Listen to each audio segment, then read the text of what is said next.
Hey everyone, today let's talk about lip gloss. Recently Revlon came out with a new limited edition collection that featured some lip gloss. Now, I'm not really a fan of the Revlon lip gloss because it hasn't really performed too amazingly on me in the past, but of course, for the sake of review, I had to get one. Now, this shade is a beautiful shade in the tube. Like, it has so much sparkle. It's amazingly beautiful. It's a burgundy base, and it's got fuchsia, it's got burgundy, it's got almost yellow golden, and just reflections of blue glitter, micro glitter. It is absolutely gorgeous, and it's one of those like diamond in the rough kind of products that you would see in a drugstore.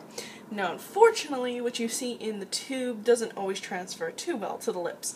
I've already swatched it, and this is just one swipe across. Now, as you can see, by the way, it's a doe foot applicator very similar to Maybelline's. You get a lot of product on it, and when you apply it, it doesn't wipe itself off, so that's always good.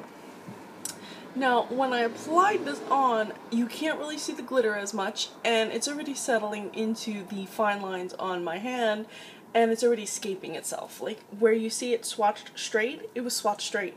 It's starting to move down, migrate down, and settle into that fine lines. What does that mean for your lips? Well, as you'll see on the lip swatch that I'm going to be showing quite soon, it kind of feathers. Like, when if it's on your lips on its own, it will settle into every single fine line on your lip and feather outwards. But you can prevent that.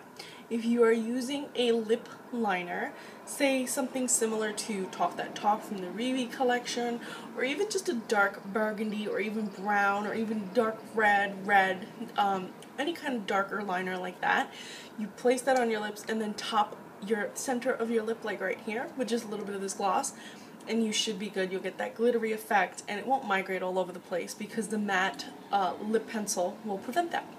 This also applies to matte lipstick.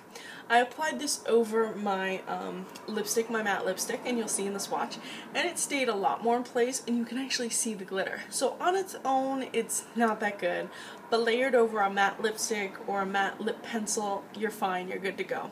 So if you don't mind layering and you want a beautiful burgundy gloss that's not particularly opaque on its own, but will give you some glitter mixed into that darkness, if you're going for the whole gothic-y trend, the 90s grunge vampy look, if you're into that fall dark shades, then definitely pick this up and just layer it over something a little bit darker. Matte, stick with matte, because if you apply it over anything that's glossy or satiny or anything that's going to move, anything that has more of like an oil base, it's going to be all over your face. Don't do that. I'm telling you, it's migrating on my hand. Imagine what it's going to do all over your lips.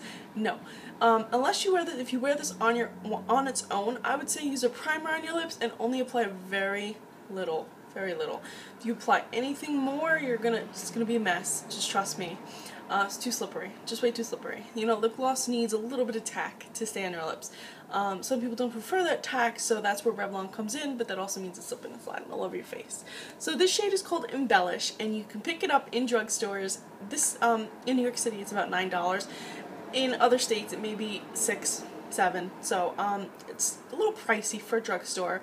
But still half the price of brands like MAC. So check it out. Tell me if you like it or what your experience is with Revlon glosses. Am I way off? Do you have any tips? Let me know, and follow me on Instagram. I'm Recycled Stardust.